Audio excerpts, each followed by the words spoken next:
Masalah ya hitanan atau Ya. sirkumsisi. Ya. Masalah khitan. Iya, bagi laki-laki muslim adalah wajib Ya. hukumnya sebab terkait dengan kesehatan.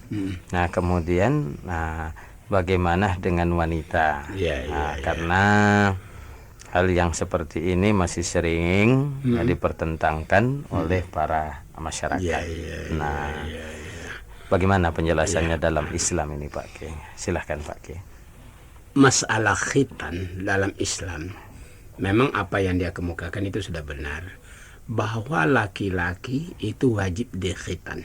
Iya. Sehingga ada pendapat para ulama, bila laki-laki tidak dikhitan, ya tidak sah dimakan sembelihannya.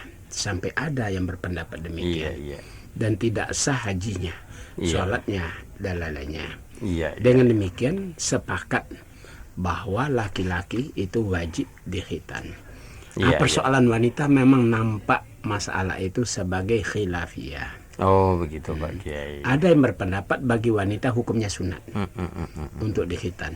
Tapi juga ada pendapat yang mengatakan itu hanya istilahnya mukramatun, sekedar penghormatan. Tidak akan berdosa wanita itu kalau dia tidak disunat. Oh, begitu, Pak Kiai. Itu. Iya. Tapi tradisi masyarakat kita semenjak dulu sampai hari ini, ya di kampung-kampung itu sudah menjadi suatu kebiasaan. Laki dan wanita sama-sama dikhitan. Betul, Pak Kiai. Itu kenyataannya. Bahkan diacarakan. Dan itu tidak dianggap satu kesalahan dalam Islam. Kalau wanita dikhitan, ya tidak dianggap satu kesalahan, dan juga tidak akan dianggap salah atau haram dan semacamnya kalau wanita itu tidak dikhitan. Begitu. Oh, begitu, Pak Kiai. Iya.